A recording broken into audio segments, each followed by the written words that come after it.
বাংলাদেশের জাতীয় রাজনীতিতে এখন বড় প্রশ্ন হয়ে দাঁড়িয়েছে, আওয়ামী লীগ কি নির্বাচনে আসবে না তারা রাজনৈতিক কার্যক্রম থেকে দূরে থাকবে। কেউ কেউ বলছে, আওয়ামী লীগের কোনো সদস্য যদি গণহত্যা বা গুরুতর অপরাধে অভিযুক্ত না হন তবে তারা নির্বাচনে অংশ নিতে পারবেন। অন্য আরেক দল বলছে, আওয়ামী লীগকে চিরতরে নিষিদ্ধ করতে হবে।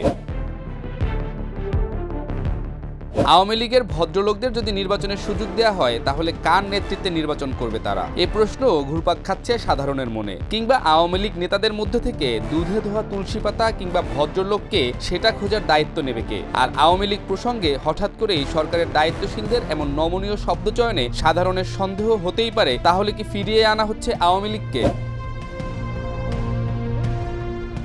ডক্টর ইউনূস সরকারের দায়িত্ব গ্রহণের পর রাজনৈতিক পরিবেশে এক ধরনের অস্থিরতা লক্ষ্য করা যাচ্ছে। বিভিন্ন পক্ষের বক্তব্যগুলো থেকে একটি বিষয় পরিষ্কার, হাসিনা পতন আন্দোলনের সময় সব দলমত নির্বিশেষে ঐক্যবদ্ধ থাকলেও পট পরিবর্তনের পর সেই মত আর পথে ভিন্নতা চলে এসেছে। ক্ষমতার কাছাকাছি এসে মসনদে বসার চেষ্টায় অস্থির সবাই। 6 মাস আগেও যারা আওয়ামী লীগের নাম শুনতে পারত না তারা আওয়ামী লীগকে রাজনীতিতে ফেরাতে গুরুতর অপরাধে জড়িত না থাকলে কিছু বলার দরকার নেই টাইপের মন্তব্য করা শুরু করেছে।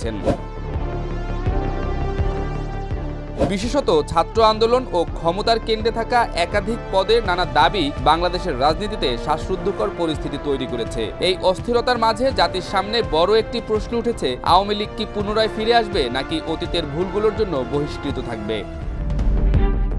রাজনীতিতে আওয়ামী লীগ ফিরে আসতে পারুক না পারুক, গণহত্যার দায় থেকে মুক্ত হওয়া সম্ভব নয় তাদের। এমনকি দলটির জনসমর্থন অনেকটা শূন্যের কোঠায়। সুতরাং নির্বাচন করে জয়ী হয়ে আসা মুশকিলই না, অসম্ভব।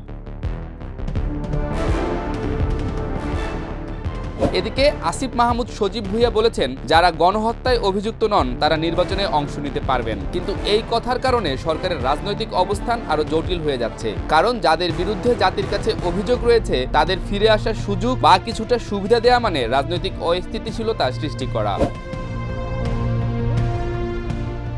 দেশের চলমান রাজনৈতিক পরিস্থিতি সাধারণ মানুষের জন্য অত্যন্ত ঝুঁকিপূর্ণ হয়ে দাঁড়িয়েছে। দলীয় কোন্দল, সরকারের সিদ্ধান্তহীনতা এবং সাধারণ জনগণের হতাশা এক অস্বস্তিকর পরিস্থিতি তৈরি করেছে। সামাজিক, রাজনৈতিক, অর্থনৈতিক বিভাজন চলছে, যেখানে একদিকে ক্ষমতাশালী দল, অন্যদিকে চলছে জনগণের আস্থা হারানোর প্রক্রিয়া।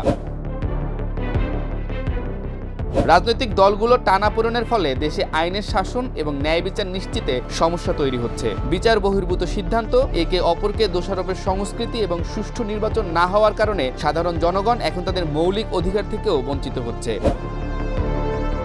এত সব রাজনৈতিক সংকট এবং দলীয় মতবিরোধের মধ্যে দেশের সাধারণ মানুষ যে বেহাল দশায় পড়েছে তা অত্যন্ত দুঃখজনক। দেশের একদিকে রাজনীতি, অন্যদিকে মানুষের দৈনন্দিন জীবন, এই দুয়ের মধ্যে বিস্তর পার্থক্য রয়েছে।